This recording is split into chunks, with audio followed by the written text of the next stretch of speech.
Here we are for the finale of sprinting to my first half marathon. And as usual, going through a retrospective, but this time considering my overall training as well as my day of event.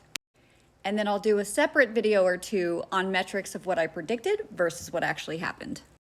For this finale retrospective, using the format ESVP, Explorer, Shopper, Vacationer, and Prisoner, which is a common prompt, but in this case, you can find it on funretrospectives.com and in the book Agile Retrospectives, Making Good Teams Great.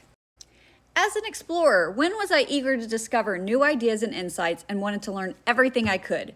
Versus when was I a shopper and wanted to look over all the available information and was happy to go home with one useful new idea? The pick and choose model. As a vacationer, when I wasn't interested in the work but was happy to be away from the daily grind, just chilling, versus when I was a prisoner, felt forced to attend, would rather be doing something else, or when I felt constrained, restricted, or stuck. Let's get to it. Reminder, this is over everything. As an explorer, this was my first marathon, and I was really not sure if I could do 13.1 miles, so I was eager to learn from the experts.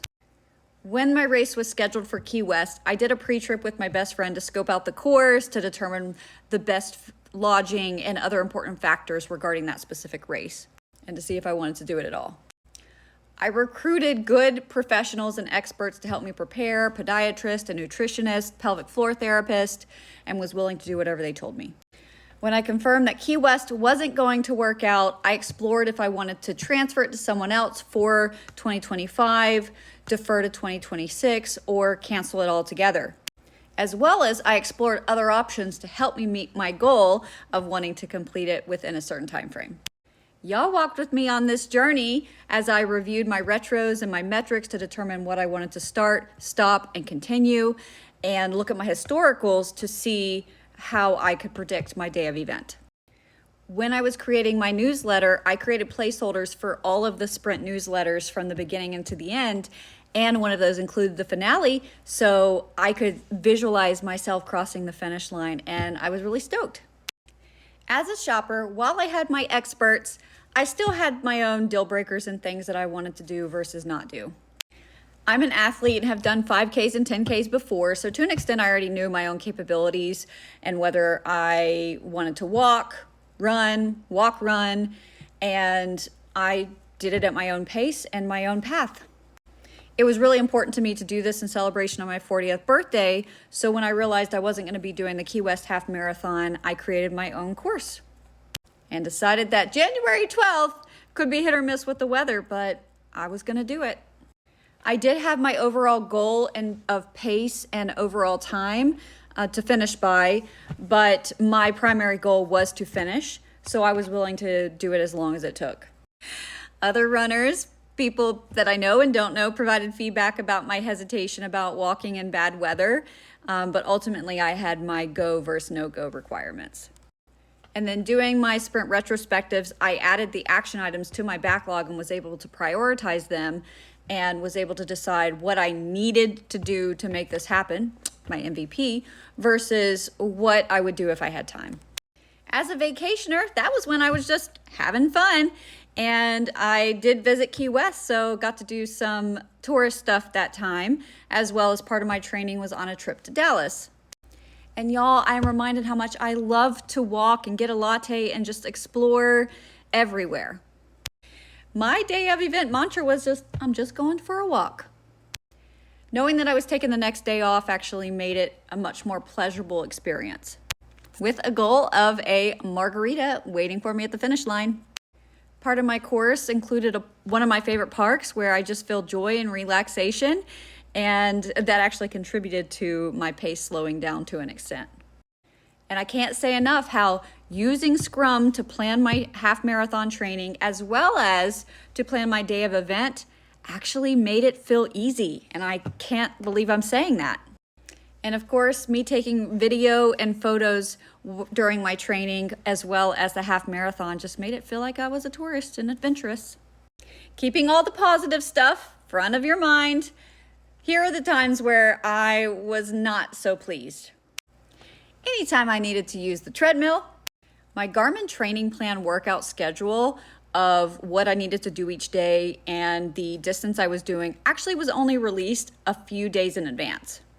There were some days where it was wrong, and then I can't blame them on this part, but it wouldn't allow me to reschedule a missed workout. And a missed workout will change the rest of the schedule. And I felt stuck when I realized that my Key West half marathon wasn't going to work out, that it wasn't feasible due to financial reasons. The unpredictability of winter weather and not knowing if I was going to do my race until the day before and really even the morning of. That, in addition to my event being on a Sunday when it's a family time, restricted me and limited me to get spectators and people to walk with me soon enough. Oh yeah, when I wasn't feeling well, which impacted my workout schedule, or when my gear wasn't working and I needed to spend time, energy, and money to get something else. When my phone died during my half marathon. The ending of daylight savings time restricted my ability to do my workouts outside. Fear for my safety. Example, the Lakin Riley trial was going on during my training, and it certainly threw me off. I did handle my own photography and video, and while that wasn't as frustrating, it just limited me to be able to focus on my race, as well as I was using my maps and music on my phone, and it was restricting my upload times. As a preview to the metrics conversation, I did do it. January 12th, clocked in 13.37 miles and at 5 hours and 25 minutes. And let me just tell you how rewarding it is to see this plan complete. Special thanks to the women in my small group who prayed over me at the start line. My cousin Tara, who purchased me Powerade and protein bars ahead of time. And to my mom, my sister, and my cousin who invested their whole day in being my race crew.